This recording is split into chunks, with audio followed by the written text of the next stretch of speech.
Olá pessoal, Lucas Pérez aqui, passando para mais um Minuto Log Life, no nosso Log Life Academy. E uma pergunta que hoje eu separei, na verdade, 8 perguntas de pessoas que veem os nossos vídeos, que recebem nossos e-mails, lê o nosso blog no site da Log Life. E essa pergunta e esse comentário dela tem 8 perguntas que a gente vai conversar aqui.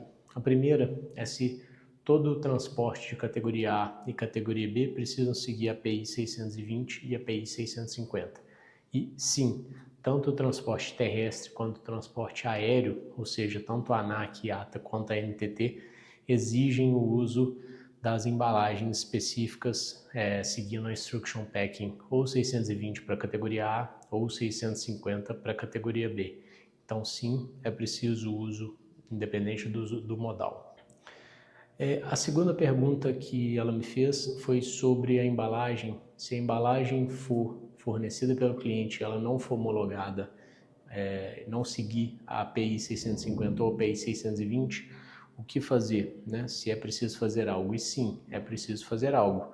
Ou esse cliente pode solicitar a transportadora que cote forneça a embalagem, então contratar um serviço de transporte mais embalagem devidamente homologada, testada e validada, ou então você pode ajudar o cliente a buscar um fornecedor específico de embalagem, né? Mas precisa sim que a embalagem siga a API 650 e API 620. Tá? O ideal é que não, se você identificar que não está seguindo, o ideal é que seja corrigido sim, ainda que o fornecimento dessa embalagem seja feito pelo próprio cliente ou pelo próprio laboratório, né?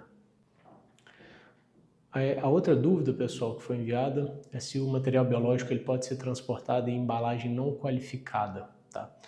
E aí a gente precisa dividir aqui as 4 categorias. Na categoria A gente sempre precisa utilizar a embalagem não só testada, mas aquela certificada mesmo no laboratório, que foi acreditada ali certificado pelo ANAC.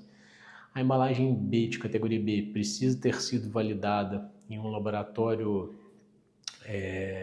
homologado ou que tenha o selo do Inmetro, tá? Para o transporte aéreo principalmente.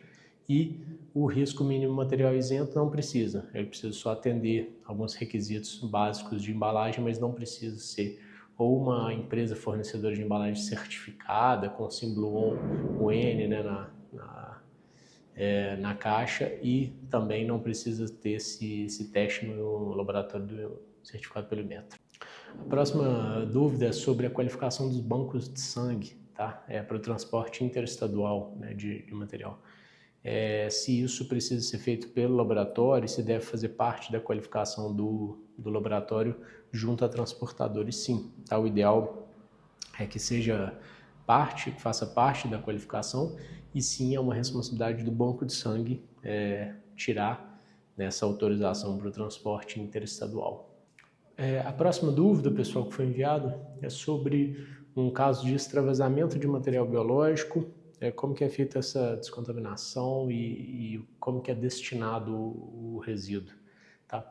Existem aqui 2 cenários. Tá? Isso pode ser definido e acordado entre as partes dentro do contrato do POP assinado entre laboratório e transportadora.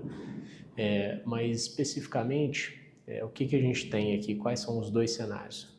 Você pode ter uma empresa terceirizada, especializada em destinação de resíduos perigosos, e você pode também ter um acordo de destinação de limpeza e desinfecção pelo responsável da saúde do laboratório ou mesmo da transportadora. Então isso pode ser definido nos manuais, nos POPs de biossegurança, de limpeza e desinfecção. Tá? O importante é que a destinação seja feita corretamente e não em lixo comum, obviamente. E a outra dúvida, pessoal, é sobre como saber se uma transportadora tem alvará sanitário.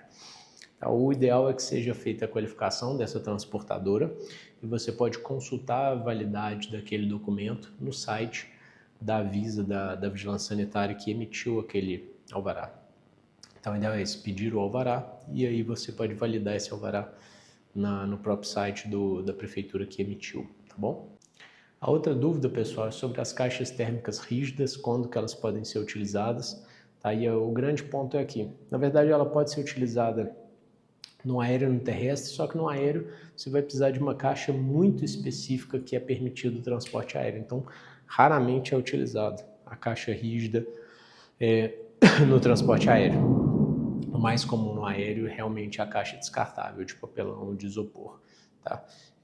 Por causa do custo de ir e depois retornar com essa caixa, e é uma caixa bem específica que precisa ser testada também. Agora, no caso do rodoviário, transporte rodoviário, ela é muito mais utilizada, essa caixa térmica. Tá? Então, ela precisa basicamente ser uma caixa resistente, porque tem também que seguir ali as diretrizes da API 650 para o caso da categoria B, por exemplo. Tá? Então, a caixa térmica ela é muito útil para o transporte rodoviário, principalmente o transporte local, dentro do município ou região metropolitana. A outra dúvida, pessoal, é sobre a simbologia de risco no veículo, de acordo com a NTT. Tá? Se é preciso, se não é preciso, aquele símbolo de risco de categoria 6. E o grande ponto é preciso somente para o transporte de categoria A.